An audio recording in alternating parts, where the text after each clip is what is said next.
बढ़ते चलो, ज्योति से ज्योति जलाते चलो। राह में आए जो दीन दुखी,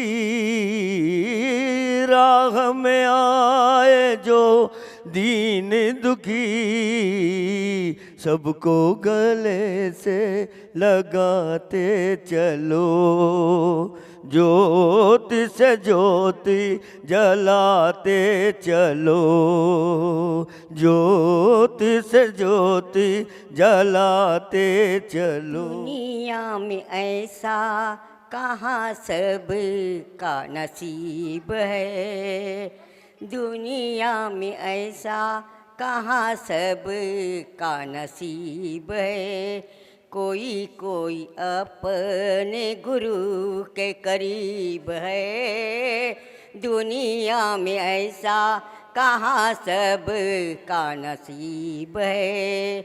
चाहे बुझा दे कोई दीपक सारे, गुरु ही दिखाए आके राह में तारे।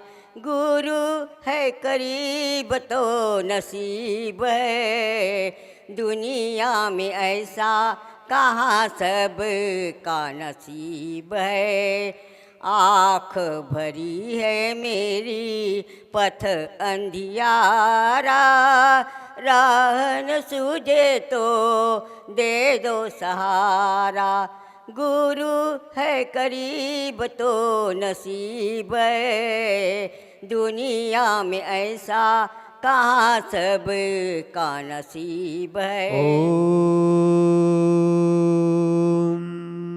नमः सिद्धेभ्यः।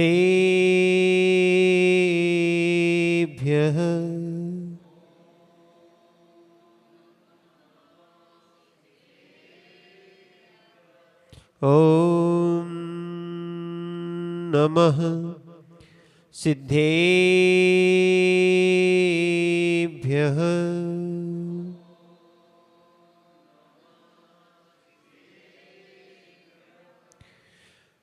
लंबी दूर सौविसिद्धि, झाणु तम खवद दीह संसारे। दस दस दो दो अजीणे, दस दो अणुपेणम वोच्छे।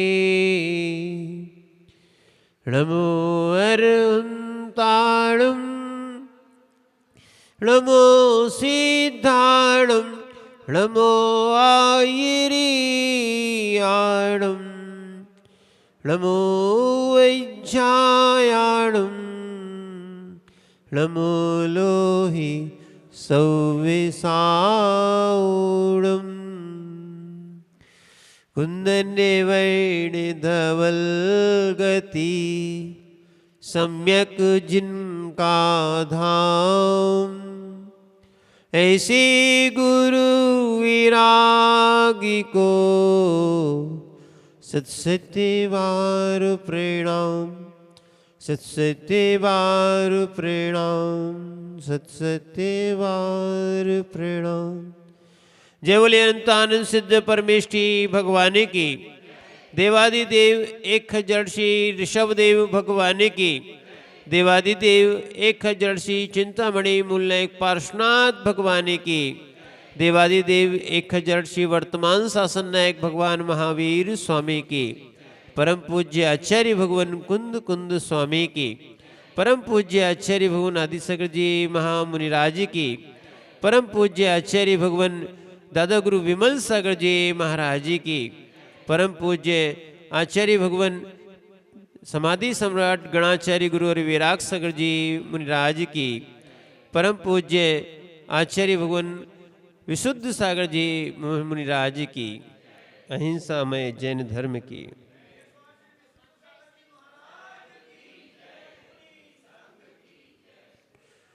वो चेतन आत्माओं, हम सभी भगवान पार्श्वनाथ स्वामी के पादमूल में है और भावना भाते हैं कि भगवान हमारी भी सम्यक बुद्धि हो जाए। उसके लिए हमें श्रद्धान सम्यक करना पड़ेगा।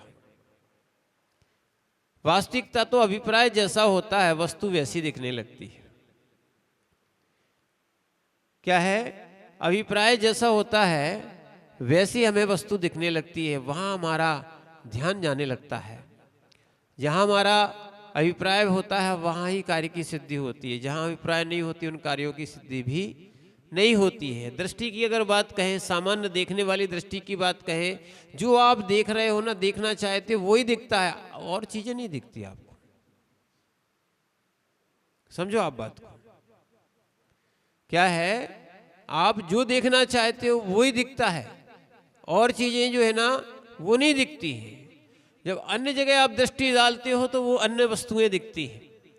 ऐसे ही ध्यान रखना, जहां सम्यक्त की दृष्टि रहेगी, यानी आप श्रद्धान में सम्यक्त की बात करोगे तो आपका सम्यक्त दिखेगा, और आप जहां जहां सम्यक्त के जो जो कारण होंगे उन उन कारणों को अपनाओगे भी। और जिनका दुराग्रह बना बैठा रहता है, सुनना, आप उनको कितना भी समझाने का प्रयास करो वो समझेंगे नहीं। आचार्य भगवान अकलंक देव स्वामी ने लघिस्त्री नाम का ग्रंथ है, उस ग्रंथ में एक बहुत अच्छी बात कही कि शिष्य 4 प्रकार के होते हैं। कितने प्रकार के?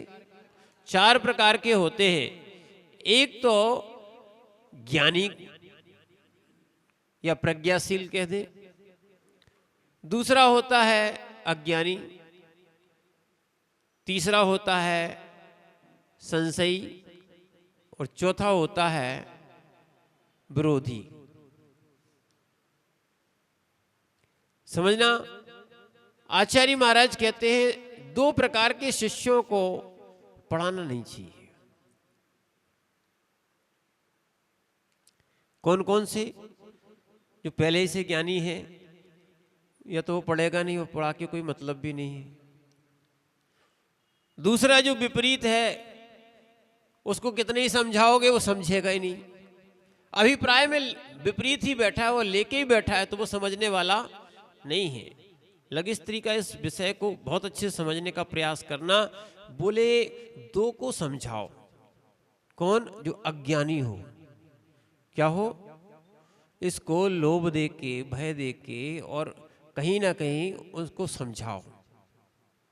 और संशय वाले को प्रमाण आदि दे के उसका संशय दूर कर दो, तो उसको समझ में आ जाएगा। समझ रहे आप बात को? तो इसीलिए 2 प्रकार के लिए शिष्यों की शिक्षा देना चाहिए। ऐसे अपन भी शिष्य बन के अपने सम्यक्त को अगर अच्छा करना चाहते, श्रद्धान को अच्छा करना चाहते, मोक्ष मार्ग को प्राप्त करने का ध्येय है, उद्देश्य है, तो हमें मोक्ष मार्ग मिलेगा। अन्यथा ध्यान रखना, अपन लोग मोक्ष मार्ग प्राप्त करने के ध्येय से अगर नहीं चलेंगे तो कल्याण होने वाला नहीं। जैसे आप लोग मंदिर से या घर से यहाँ आए कि नहीं आए? ध्येय था कि हम देख के चले, ध्येय था कि हम देख के चले। ध्यान रखना, अगर देख के चल के आए हो तो जीवों की रक्षा का आपका भाव था, इसलिए आपको क्या है? अहिंसा लगेगी। सुन लो अच्छे से। और यदि ध्येय नहीं है तो आपको हिंसा लगेगी। इसको मूलाचार्य जी ने भी कहा है, हम लोगों के लिए भी कहा है। इरियापद का पालन कर रहे हैं, और ऐसा नहीं कि महाराज जी इरियापद का पालन करते, आप लोग भी इरियापद का पालन करना चाहिए। समझ रहे हैं आप? आपने 6वां अध्याय पढ़ा, तत्वार सूत्र जी का 6वां अध्याय पढ़ा। श्रावक की 25 क्रियाएं होती हैं। क्या है? सांप्रायिक आश्रम में उसमें 25 क्रियाओं का अलग से वर्णन दिया है। उसमें भी इरियापद की क्रिया है। अगर बिना देखे चलोगे, ऐसा नहीं कि आपको पापबंद नहीं होने वाला, आपको पापाश्रय होने वाला नहीं है, सांप्रायिक आश्रय होने वाला नहीं है, होगा।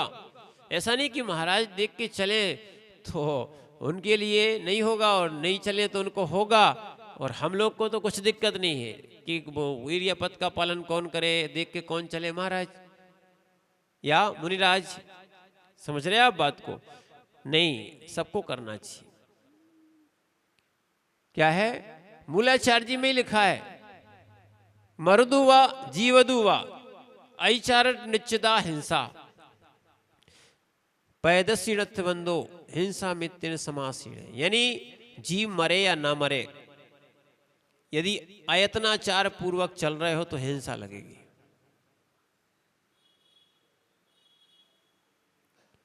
सोच भर लो कि हमें क्या है, देख के चलना है, जीव ना मरे, बस इतना सोच लोगे तो आपके कदम अलग ही रखे जाएंगे। समझ रहे हैं आप बात को? और सुन लो, महापुराण जिसको आदि पुराण कहा जाता है, उसमें भी जिनसेन स्वामी लिखते हैं कि वो धरती के देवता मुनिराज, महामुनिराज कौन, ऋषभदेव, ऐसे चल रहे थे जैसे जीवों को कष्ट ना हो। माने पैर भी, सुनना, बच्चे लोग ऐसे होते हैं कि धम धम धम धम करके चलते हैं, या एक और ध्यान रखना, जो जिनकी कसाई ज्यादा होती है वो भी धम धम धम करके चलते हैं। समझना कि धीरे धीरे पैर रखते, कि अगर पैर रखना भी पड़ रहा है तो किसी जीवों का घात ना हो जाए। ओह, वो तो आप लोग तो चप्पल जूते पहनते हो, राज तो क्या है, जो नंगे पैर चलते हैं उनके पैर से जीव बच भी जाते हैं। बीरेंद्र भैया समझ रहे, नंगे पैर चलो तो बच जाते हैं, और चप्पल अगर पहन ली तो बेचारा मर जाए, कठोर होती है। सेठी जी क्या है, नंगे पैर चलने से फायदा था। समझ रहे ना? और अपन क्या हो गया, जब से ये स्टैंडर्ड का जमाना आ गया ना, सुन लो अच्छे से, तब से ये दिक्कत हो गई।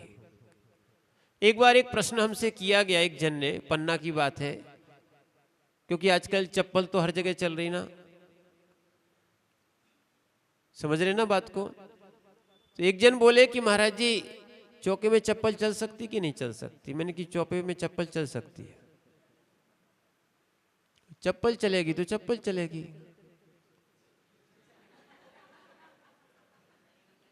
पंकज भी ये सुन लो अच्छे से, क्या है, देवी जी को समझा देना, चप्पल चलेगी तो चप्पल चलेगी।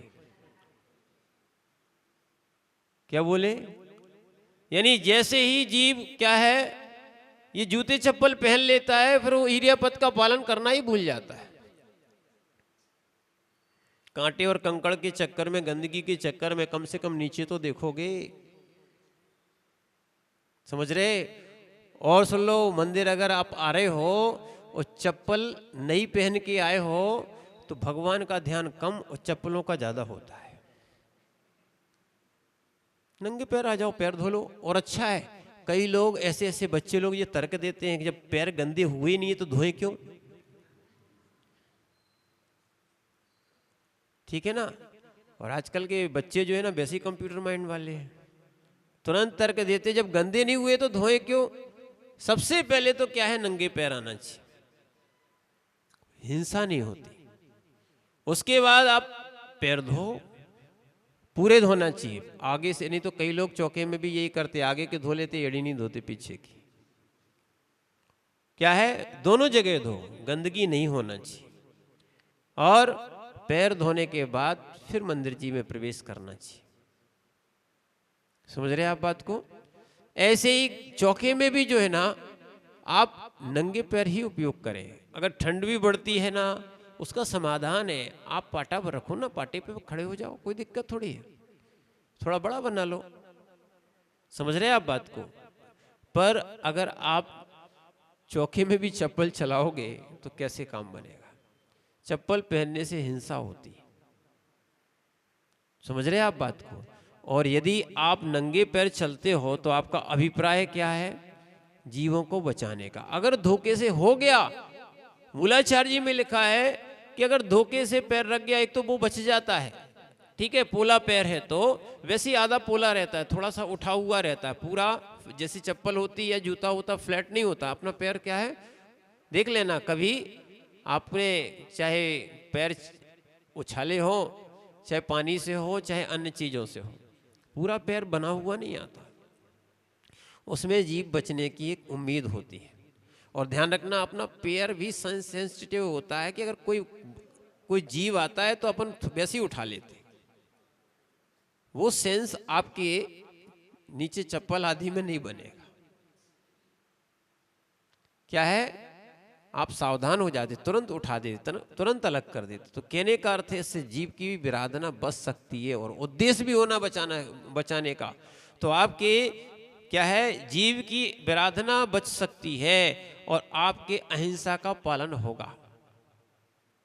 आप देख लेना, जब जब आप नंगे पैर चलोगे तब तक आपके विशेष रूप से अहिंसा का पालन होगा।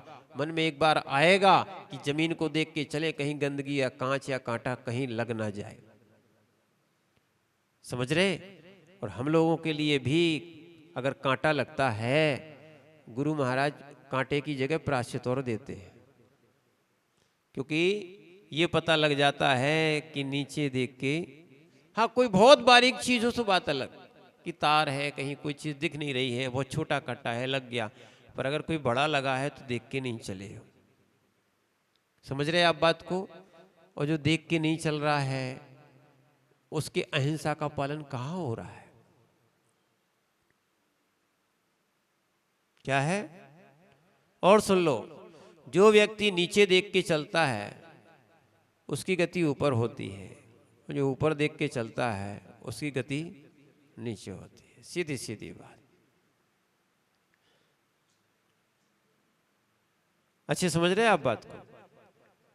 जो नीचे देख के चलेगा, जीवों को देख के चलेगा, उसका क्या होगा? जीव बचाने का अभिप्राय होना चाहिए, सबसे अच्छी बात समझो। और जिसका जीव के अभिप्राय का भाव नहीं है, जो बहुत उड़ना चाहता है, भाई साहब भी फिर नीचे आएंगे। समझ रहे ना? तो इसीलिए ये उद्देश्य होना चाहिए। अगर उद्देश्य है, आचार्य महाराज कह रहे हैं। और दूसरी बात, एक तो यत्नाचार से चल रहे हो और उसके बाद जीव मर भी जाता है, सुन लो अच्छे से, जीव मर भी जाता है तो पाप नहीं लगता। मुनिराज ने पैर उठाया और जैसे ही देख के रखा, उतने में कोई उड़ के या कोई जीव एकदम चल के शीघ्रता से आ गया, तो उसमें फिर मुनिराज को हिंसा का दोष नहीं लगेगा। मूलाचार्य जी बोल रहा है। क्यों? मारने का उद्देश्य ही नहीं था। समझ रहे ना?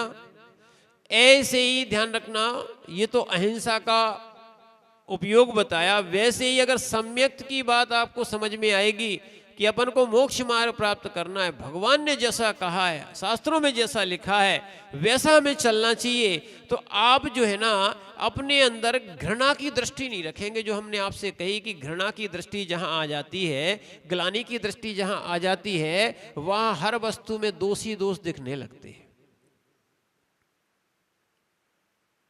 जिससे जिसकी प्रीति हट जाए ना, उसमें दोष दिखते हैं, और जिसमें जिसकी प्रीति बढ़ जाए ना, उसके दोष भी गुण दिखते हैं। है कि नहीं? जिनसे जिनका अच्छा संबंध बन जाए तो सब दोष उनके ढक जाते हैं। देख लो ना, अगर पार्टी में शामिल हो जाओगे तो सब ठीक। क्या है, आज जो राजनीति में चल रहा ना, तुम अगर हमारी पार्टी में आ गए तो निर्दोष, अन्यथा छापा।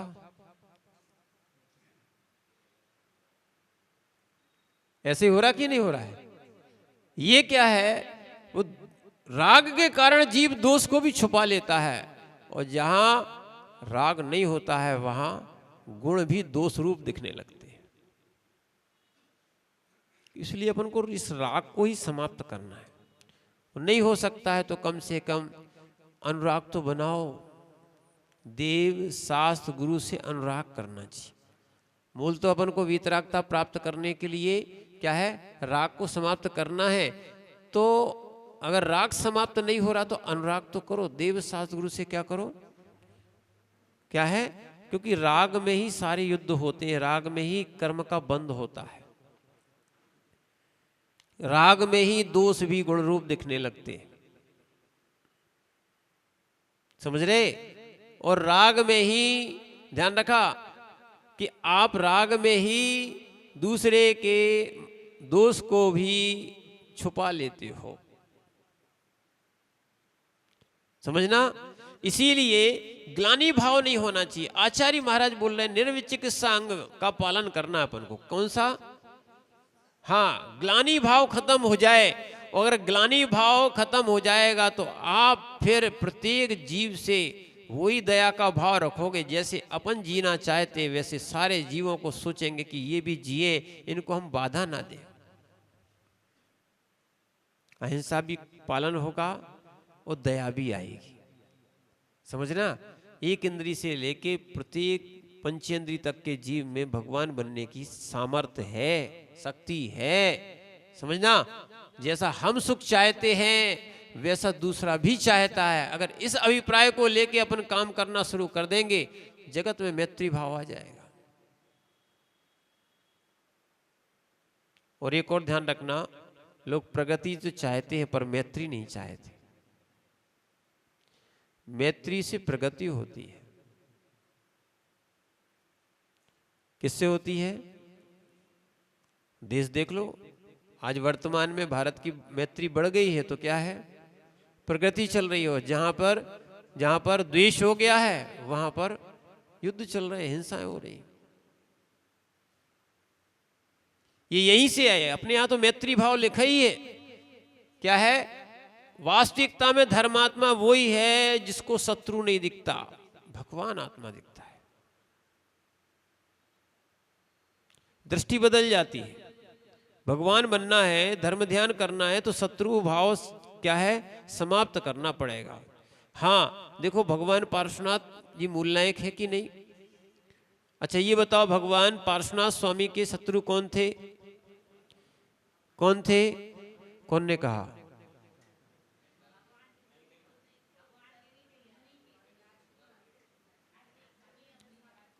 ध्यान रखना, अपन कह लेते भगवान पार्श्वनाथ स्वामी का शत्रु कौन था? कमठ। पर भगवान ने कभी कहा क्या? तो तुमने कैसे बोल दिया? ये जैन दर्शन है, समझो आप बात को। उनने शत्रु माना ही नहीं। सबसे बड़ा शत्रु कोई होता है तो वो कर्म होता है। यहां तक कि अगर मान लो, अब समझने की बात है, अगर कमठ देखते, कमठ का ध्यान करते तो वो केवल ज्ञान को प्राप्त नहीं हो सकते थे। आत्म ध्यान नहीं कर पाते, शुक्ल ध्यान नहीं लगा पाते। समझो आप, फिर से बता रहे, जहां थोड़ी सी विकल्प केवल ज्ञान में, भगवान बाहुबली स्वामी के पूर्व अवस्था में विकल्प केवल ज्ञान में बाधक था, तो क्या कमठ का ध्यान बाधक नहीं होता? उनको शत्रु नहीं दिखा, उनको शरीर भी नहीं दिखा, वो अपनी आत्मा को देखा। बड़े बड़े उपसर्ग सहन करके उनको तुरंत केवल ज्ञान और हो गया। 7 दिन में ही केवल ज्ञान हो गया, उपसर्ग से और जल्दी हो गया। उपसर्ग केवल ही है। कौन? भगवान पार्श्वनाथ स्वामी। ध्यान रखना, जिनको शत्रु नहीं दिखता वो ही भगवान बन सकता है।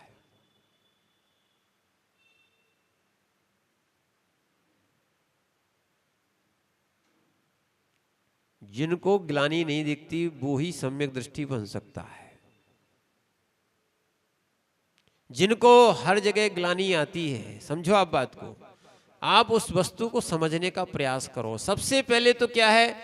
देव शास्त्र गुरु। और यहां तो आचार्य महाराज कह रहे थे जिनसे ग्लानि होना चाहिए उनसे तो ग्लानि है नहीं, और जिनसे ग्लानि नहीं होना चाहिए उनसे ग्लानि हो जाती है। तो इसमें आचार्य महाराज जो है ना, ये निर्विचिकित्सा अंग के माने इस अंग में श्लोक लिखते हैं, स्वभाव तो असुचौ का है, लिखा तो सुचौ है, ठीक है। ये शरीर जो है ना स्वभाव से असुचि है, माने अपवित्र है। रत्नात्रय पवित्र थे।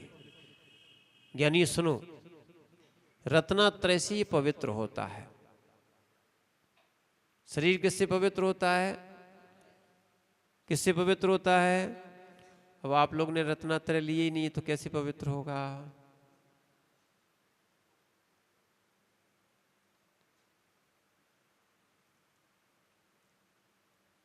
इसको अच्छे से समझना। स्वभाव तो सुचऊ का है, लिखा है ऐसे, आका लोप किया है। स्वभाव तो सुचऊ का है, स्वभाव से ये शरीर अशुचि है, अपवित्र है। समझ रहे आप? ये तो बहिरंग शुद्धि कर लेते अपन, नहा धो के आ जाते, सोले के कपड़े पहन लेते, ये सब चीजें कर लेते, तो ये क्या बहिरंग शुद्धि हो गई? वास्तविकता में अगर देखा जाए, आप बैठे हो ना, आप बोल रहे हो या आप चल रहे हो, ये बल दिख रहा है, ये मल के कारण बल दिख रहा है। मल है तो बल है। जिस दिन पेट का मल समाप्त हो जाएगा ना, जब किसी को लूज मोशन हो जाते हैं, फिर उसके उठने की हिम्मत खत्म हो जाती है। क्यों? अब समझ में आ रहा ना? मल है तो अब बताओ, जिसमें मल है वो पवित्र कैसे? शरीर में मल है, मूत्र है, समझ रहे हैं आप बात को? तो शरीर ये दिख रहा है आपको अच्छा, ठीक। एक कथा भी आती है कि एक सेठानी के ऊपर एक राजकुमार मोहित हो गया था। उन्होंने कहा कुछ दिन बाद मिलना, बस 2 4 6 दिन क्या है, जुलाब खाना प्रारंभ कर दिया, और जैसे ही शरीर का मल निकला, शरीर की कांति भी खत्म हो गई। वही पहचान नहीं पा रहा था कि यही वो स्त्री है जिसके पीछे मैं लगा हूं। क्या है? अगर इसका चिंतन करोगे तो आपको समझ में आएगा। तो यहां पर आचार्य महाराज कह रहे जिससे ग्लानि करना चाहिए, इस क्या है, ये स्वभाव से अशुचि शरीर है, इससे ग्लानि करना चाहिए, इससे ग्लानि तो नहीं करते हैं। जिससे सुचिता होती है, रत्नत्रय पवित्र थे, ऐसे कोई अज्ञानी जीव होते हैं कि रत्नत्रय धारी जीवों से ग्लानि करने लग जाते हैं, जबकि उसी से पवित्रता आती है। धन्य है वो जीव इस पंचम काल में भी निर्गंत श्रमण बने हुए। ध्यान रखना। क्या है? अब कई लोग सोचते हैं कि महाराज जी चतुर्थ काल के मुनिराज होते तो अच्छा था। सुनो सुनो, क्या है? चतुर्थ काल के मुनिराज होते तो अच्छा था। तो वो भी अपनी अच्छी बात है। पहली बात तो आपको ये बता देते हैं, ये महाव्रत जो है ना, तीर्थंकरों ने धारण किए हैं। कौन ने धारण किए हैं? जिनके पास वज्र वृषभ नारा सेनन था। क्या था? हाँ, ये महाव्रत किन्ने धारण किए हैं? तीर्थंकरों ने धारण किए। जिनके पास वज्र वृषभ नारा सेनन था, आज वही 28 मूल गुण जो है ना, ये पंचम काल के हीन सेनन वाले जीव पालन कर रहे हैं। ये बहुत बड़ी बात है। क्या है? कहा जो तीर्थंकरों ने पालन किए, जो चतुर्थ काल में उच्च सेनन में पालन किए, ये आपको कहना पड़ेगा कि आज हीन सेनन वाले पालन कर रहे हैं। ये कितनी क्या है, महान वस्तु है। और यहां तक कि भाव संग्रह में भी लिखा हुआ है, जो भावसेन स्वामी के द्वारा है, प्राकृत में लिखा है। उन्होंने लिखा है वारस से पुरा। क्या लिखा? वारस सेण पुरा जम कम मई हणई तीण काईणे ते सपरिवार से हु हीण सैनीण। आचार्य भगवान लिखते हैं चतुर्थ काल में जो 1000 वर्ष में साधना करने के बाद कर्मों की निर्जरा होती थी, जो हीन सेनन वाले, और पंचम काल में जो मुनिराज श्रमण जो बनते हैं, उनके 1 वर्ष में उतनी निर्जरा हो जाती है।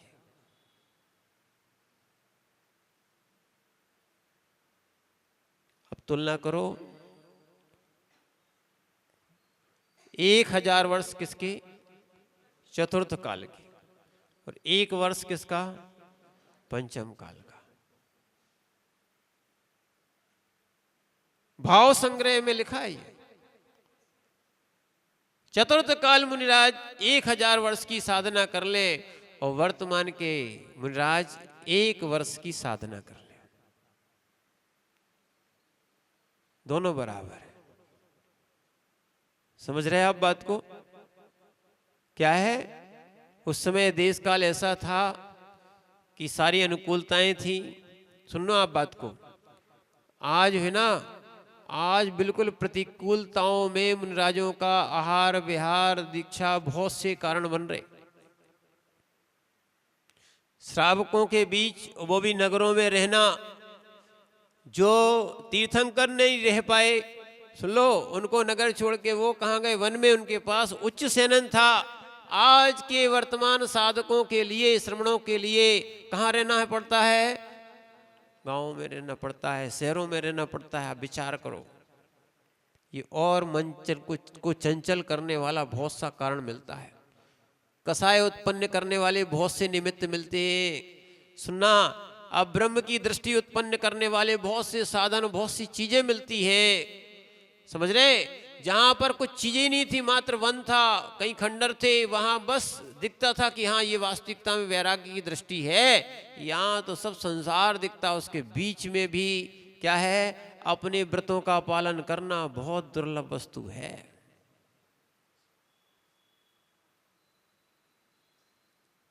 समझ रहे आप बात को? क्या है समझना, क्योंकि अब ये निर्जरा का पद देखा जाए तो रत्नात्रय से जीव पवित्र होता है, रत्नात्रय से जीव पवित्र होता है। वैसे स्वभाव से शरीर कैसा है? अशुचि है। ये चिंतन करना चाहिए। अशुचि भावना भी आती है। 12 भावना में क्या आती है?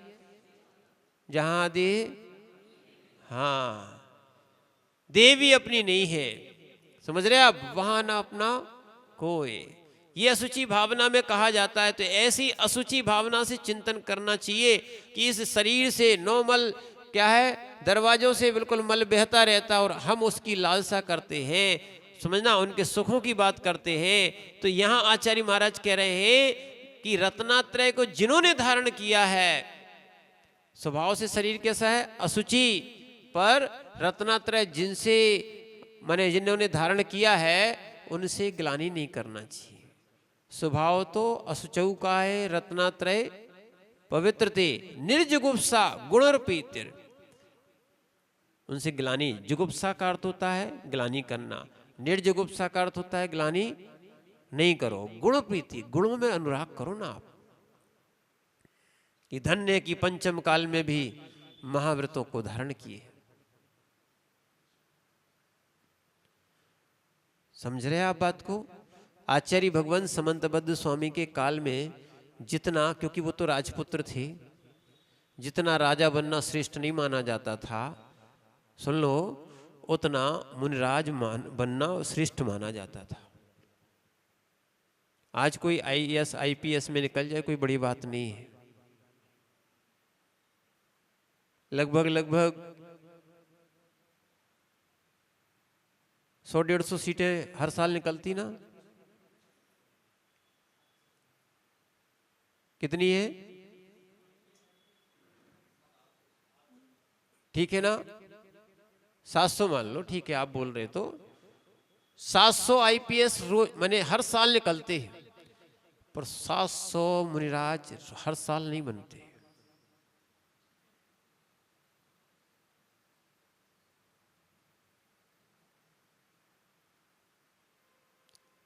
बिरला जीव, ध्यान रखना, बिरला जीव जिसने अनंत भवों में क्या है पुण्य कमाया होगा, ऐसे जीव को रत्नात्रय मिलता है।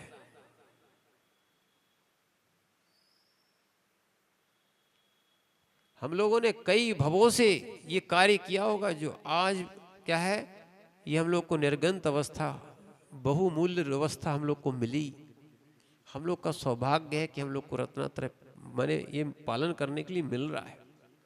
समझो आप बात को। जिनका पुण्य नहीं होता, ध्यान रखना, वे रत्नात्रय के पालन नहीं कर सकते। और सुन लो, क्या है, पुण्य से ही रत्नात्रय मिलता है, और माने संयम का पालन करने के लिए भी पुण्य चाहिए। अगर जिनका पुण्य नहीं रहता है, कभी कभी संयम भी छूट जाता है। समझ रहे हैं आप बात को? तो ऐसे संयमधारी रत्नत्रयधारी मुनिराजों को देखकर क्या है, निर्विचिकित्सा गुण प्रीतिर, निर्विचिकित्सा गुण प्रीतिर, यानी ग्लानि का भाव नहीं आना चाहिए। क्या है, उसको कहते हैं निर्विचिकित्सा अंग। क्या लिखा? निर्जुगुप्सा निर्जुगुप्सा गुणोपीतिर निर्विचिकित्सा, उसको कहते हैं निर्विचिकित्सा। यहां गुणों में प्रीति हो, किसमें हो? वैसे अगर देखा जाए, आज ही हम सुबह बोल रहे थे, घासपुरा में प्रवचन हुए थे, उस समय अभी बोल रहे थे कि आप लोगों को क्या है, जब छोटे छोटे महाराज को आप लोग नमोस्तु करते हो, क्या है, करते कि नहीं करते? तो आप लोगों को अच्छा लगता है कि बड़े होके छोटे को नमस्कार करें?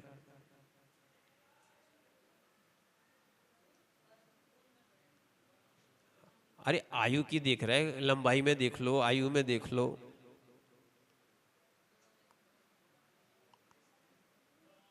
समझो, आपको इतने बड़े बड़े हो गए आप लोग, फिर भी छोटे से महाराज को नमोस्तु करते हो। समझ में आ रहा ना? आयु से बड़े नहीं हो कहा जाता है, गुणों से बड़े होना चाहिए। क्या है? वास्तविकता में लोग वृद्धावस्था देखते हैं कि वृद्ध, हाँ मूलाचार में लिखा है वृद्धों की संगति करना चाहिए। संयम वृद्ध, ज्ञान वृद्ध, चारित्र वृद्ध, आयु वृद्ध का कहीं नहीं लिखा है। और जब भी कोई बात करता है तो किसकी करता है? अरे हम तो तुमसे बड़े हैं, बूढ़े हैं, बढ़ो ना, हम तो चाहते हैं कि आप बढ़ो, पर आप गुणों में बढ़ो। इसलिए आचार्य महाराज क्या लिखते हैं? निर्जुगुप्सा गुण पीतिर, है ना, गुणों में प्रीति करो। आप ग्लानि रहित होकर प्रीति करो, और अगर ये प्रीति हो गई तो आपके अंदर सम्यकता आ जाएगा। अगर कहीं भी कोई, देखो एक चीज ध्यान रखना, जो वर्तमान में स्थिति बन गई है, ध्यान रखना, एक असैमी को भोजन कराने का हमारा भाव रहता है, एक असैमी की सहायता करने का भाव रहता है, यहाँ तक कि अपन एक त्रियंच और जानवरों तक के लिए ऊपर दया दिखा सकते हैं, पर इतनी दया नहीं है कि हम सैमियों की रक्षा कर सके।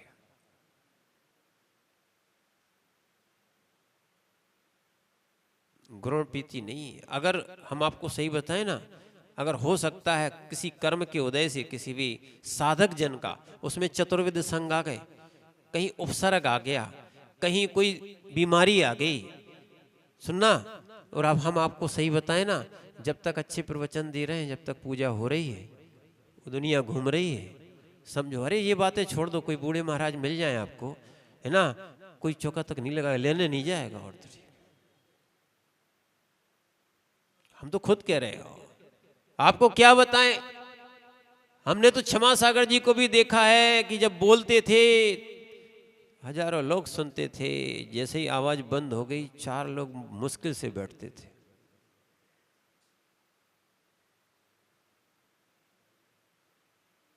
गुण और प्रीति नहीं है। समझ रहे हैं आप बात को? क्या है? गुण प्रीति समाप्त हो रही है, सम्यक तो समाप्त हो रहा है, मात्र हम पुण्य और पर्याय को पूज रहे हैं, गुण को पूजना छोड़ दिया है। जिसके साथ भीड़ है उसके साथ अपन शामिल हैं। रत्नात्रय कहां देख रहे? समझ रहे हैं आप? यही तो मिथ्या तो बैठा है। अगर यही मिथ्या हटा नहीं तो कल्याण नहीं हो सकता है। वास्तविकता में हम लोग तो ऐसी सेवा करते थे जिन साधु के पास कोई नहीं जाता हो, उनकी वैयवृत्ति, उनका विहार, उनकी सब चीजें अपन लोग करते थे, और ज्यादा बताने की आवश्यकता नहीं है। और सुनो भैया, क्या नाम, कैलाश भैया, सुन लो, हम दूसरे अटपटे साधु हैं, हम लोग ये ना चौकों की नाम की लिस्ट लेने वाले नहीं हैं। समझ रहे हैं आप बात को? क्या है? लिस्ट लेने वाले नहीं, हम लोग लिस्ट भी खत्म कर देते हैं। अभी हो गया, क्या है, सुन लेना, अभी आने वाले जबलपुर के ना स्थापना में आएंगे, पूछ लेना, सुन लो, हमने उनको मंच से कहा था भैया चौकों के नाम लिखना, मंचों मैंने उसको चौकों के बोर्डों पर नाम लिखना और लेना बंद कर दो। बोले महाराज जी व्यवस्था कैसे बनेगी? तो हमने कहा मेरे गुरु का आशीर्वाद है बेटा, तू जहां रहेगा, क्या है, वहां पर अच्छी प्रभाव ना होगी, कभी तू भूखा ही नहीं रहेगा, लो चिंता नहीं करना। उनसे ऐसे ही कहा था। बोले महाराज व्यवस्था बिगड़ जाएगी। मैंने कि बिगड़ जाने दो। समझ रहे ना क्या है? समझो आप बात को, अभी भी समझो क्या है। अभी आप लोगों ने क्या है वो चीज देखी नहीं है। जब देखोगे ना तब आपको समझ में आएगा। नहीं है तो अब आ ही रहे हैं, चिंता क्यों करते? आप इंट्रोडक्शन तो कर ही लेना है। कल ही हमने क्या है, क्या नाम, कैलाश जी से बात कही थी कि हमने कि जब हम रेत में नाव चला सकते हैं तो पानी में नाव चलाने में जाता क्या है?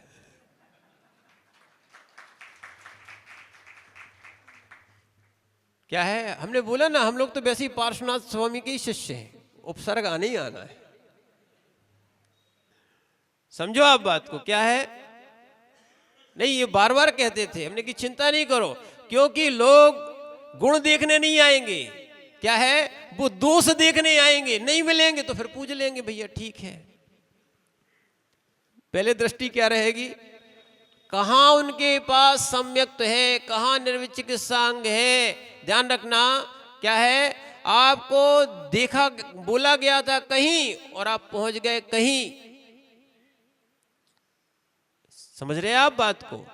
आपको कहा था कि ऐसे गुरुओं के पास ना जाएं जिनके पास निर्गंतता नहीं है, तो आपने क्या है वो द्रव्यलिंगी और भावलिंगी की बात करना शुरू कर दी। अच्छा ये बताओ द्रव्यलिंगी और भावलिंगी कौन बता सकता है? तो आप केवली हो गए कि आप बताते ये द्रव्यलिंगी है ये भावलिंगी है।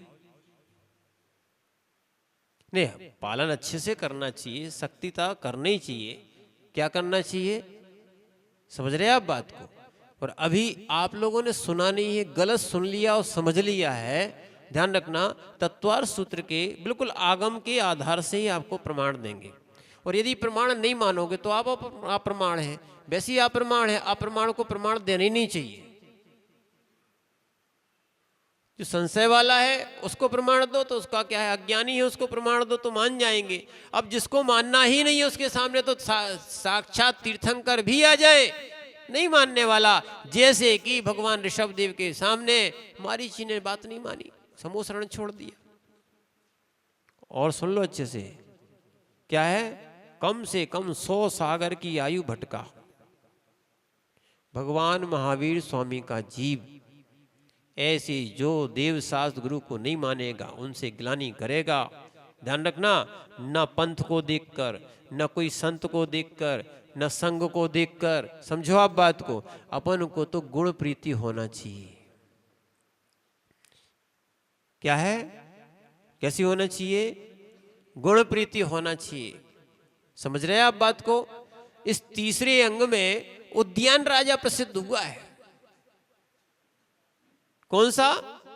उद्यान राजा प्रसिद्ध हुआ है। समझ रहे? अपन तो क्या है चमक धमक में रहते हैं और गाने ही गाते हैं, ये चमक ये धमक ये फुलवन की महक, यही चाहते हैं।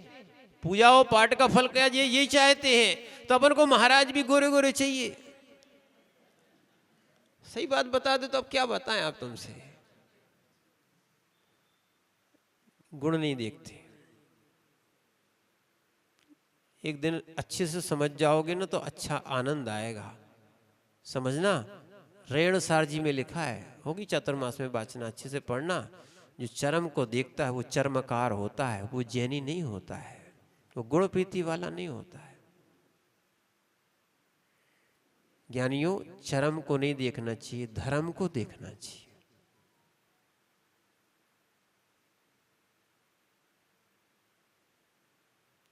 किसको? चर्म को देखने वाला कौन? चर्मकार। ध्यान रखना भैया, क्या है रावण ने भी क्या है रूप को देख लिया था, दुर्गति में चला गया बेचारा। तुम भी रूप को देखने में लगे हो, स्वरूप देखने नहीं चाहते अपन। रत्नात्रय का, आत्मा का स्वरूप देखना ही नहीं चाहते, धर्म का स्वरूप देखना ही नहीं चाहते। समझ रहे हैं आप बात को? और अभी आपको मालूम कहाँ है? आप पढ़ो, मल परिसह जय साधक होते हैं।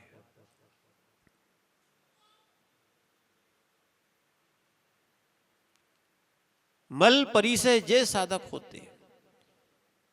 आस्नान मूल गुण है। अब तो पोथी पत्था बांध के एक तरफ रख दिया सब।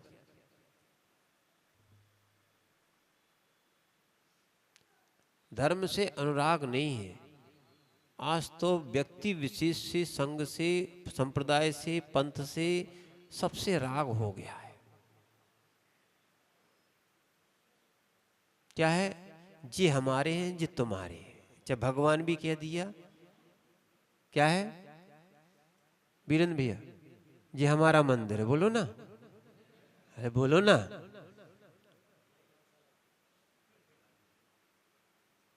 पंकज का अलग से अलग मंदिर है ना, बोलो ना, बताओ, बोलो बोलो बोलो, समझना। कई लोग बोलते जी हमारी बेदी है, समझना। क्या बोलते हैं? अरे होता है, बता रहे आपको, ठीक है ना। और उसके पीछे सुन लो, इसके पीछे भी भगवान को भूल जाते।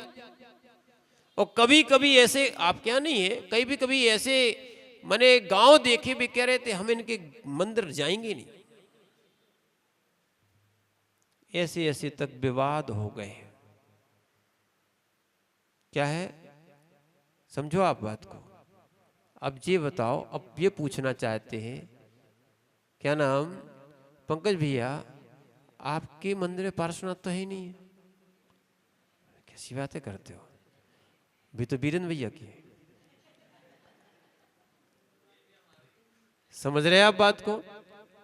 और लड़ाई होती है, बोले हमारा मंदिर तुम्हारा मंदिर। समझना आप बात को, क्या होती है, हमारे महाराज तुम्हारे महाराज।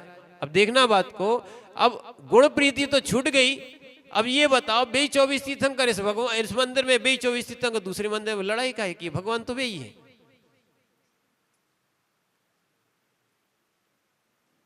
नाम भी नहीं बदला, स्वरूप भी नहीं बदला, गुण भी नहीं बदले, भगवत्ता भी नहीं बदली, तो विवाद क्यों? अगर गुण प्रीति होगी तो हर जगह भगवान दिखेंगे आप। क्या होगी? गुण प्रीति होगी तो हर जगह भगवान दिखेंगे। अरे जैन दर्शन कहो कि गुण प्रीति होगी तो आपको प्रत्येक जीव में भगवान आत्मा दिखेंगे। क्या है? समझ रहे? अरे गुण प्रीति थी पार्श्वनाथ भगवान में। सुनना, जिन्होंने कमठ में भी भगवान आत्मा देखा था कि अज्ञान ही उपसर्ग करा रहा है, जैसे ये अज्ञान मिट जाएगा। और हुआ जैसे ही भगवान पार्श्वनाथ स्वामी को केवल ज्ञान हुआ, वही कमठ का जीवन के समोषण में आके सम्यक दृष्टि बन गया।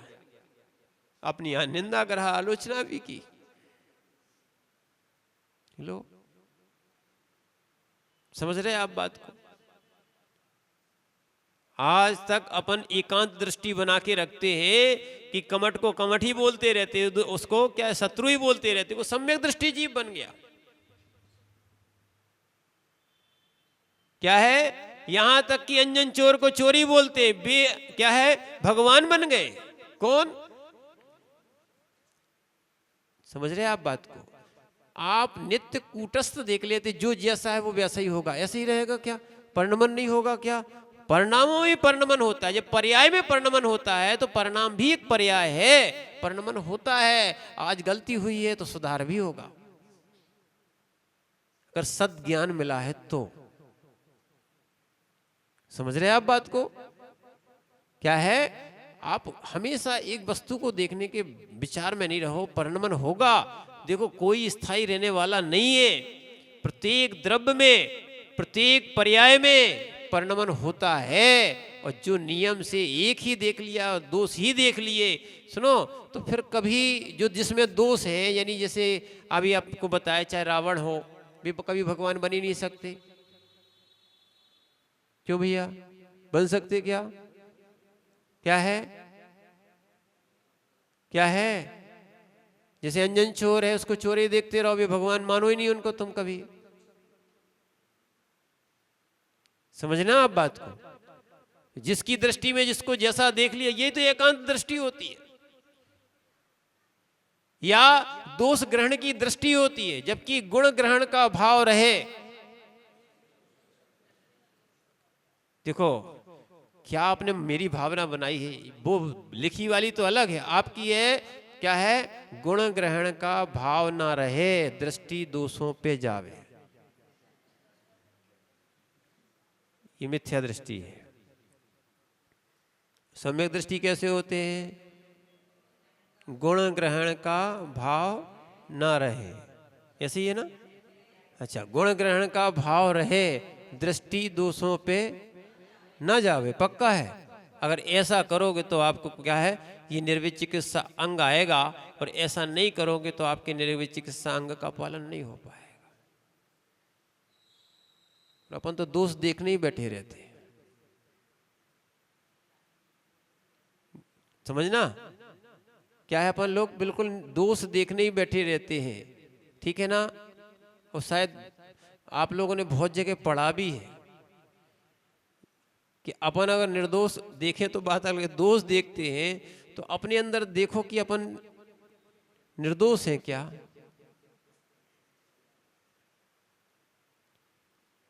समझना, जब एक उंगली किसी के ऊपर करते हो तो ये 3 और अंगूठा मिला लो कि 4 अपने ऊपर रहती है।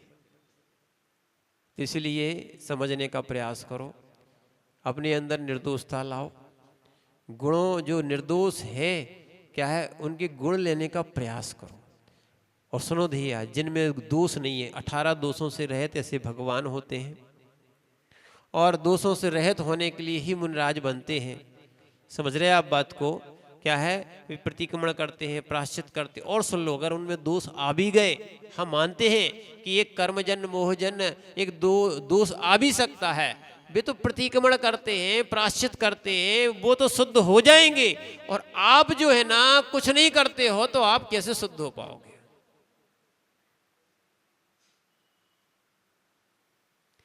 एक बार अंजन छोड़ तो दीक्षा लेके कल्याण करके भगवान बन गया, अपन तो वहीं के वहीं बैठे हैं, दूसरे ही देखते रहे, बस एक ही बात है। इसलिए भैया ग्लानि भाव हटाओ। क्या हटाओ, अब समझ में आया। कल भी बताया था, अगर बच्चे में राग है तो उसका मल अच्छा लगता है। क्या है, अगर माना कि आपके घर में या आपकी दुकान के बाहर या कहीं आसपास अगर आपका बच्चा ने मल कर दिया तो कोई दिक्कत नहीं, और बाजू वाले ने कर दिया तो है। अब समझ में आया कहाँ कहाँ राग होता है। मल में भी राग होता है, मल में अपने बच्चों के मल में भी राग होता है।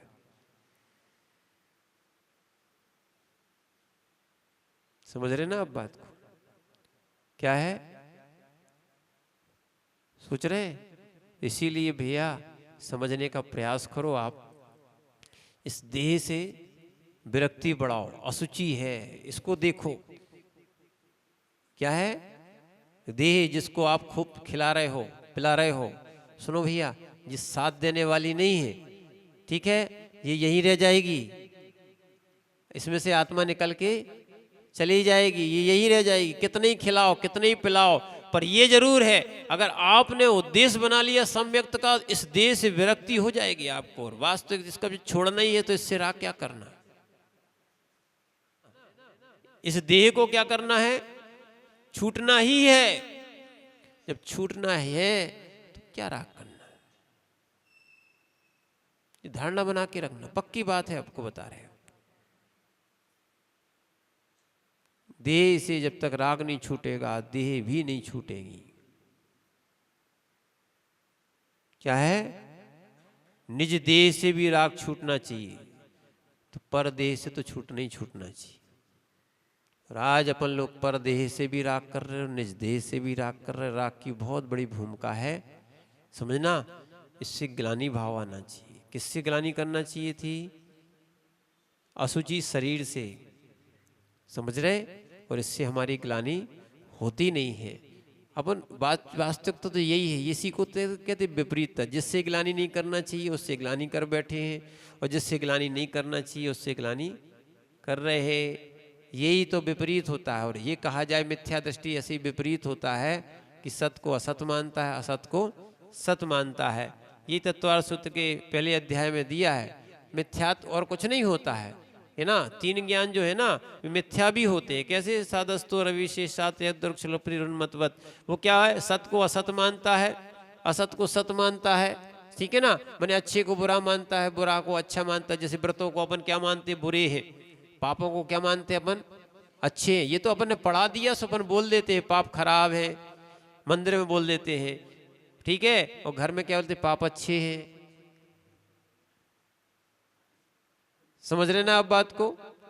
ये अपन विपरीत ही बोलते हैं। परिग्रह को पाप बोलते आप क्या? आज ही बोला था, परिग्रह को पाप बोलते क्या? जिसके पास परिग्रह बढ़ा रहे हैं उससे कभी कोई ग्लानि आती कि भाई पाप बढ़ रहा है? कभी कोई सोचता है क्या? सीधी सीधी बात। मंदिर में भले कह दोगे परिग्रह पाप है, क्या बोल दोगे? 5 पापों के अभी नाम गिना दो किसके? जल्दी से, है ना। वो क्या काम का ज्ञान? सुन लो कि बहुत ज्ञानी हो गए। अब सुन लो अच्छे से, कितने ज्ञानी हो गए? बहुत ज्ञानी हो गए, सुनना। और उनको यही नहीं मालूम कि 5 पाप करना नहीं चाहिए। पूरे नाम याद है आपको? अच्छा, आप फिर से बताओ पाप कितने होते हैं? कौन कौन से?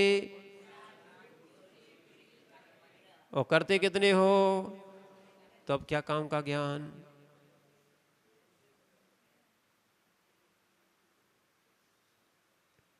समझ रहे हैं आप बात को? इसलिए कम से कम क्या है, पहले तो नहीं तो महाव्रत लेना चाहिए, सबको दीक्षा लेना ही चाहिए।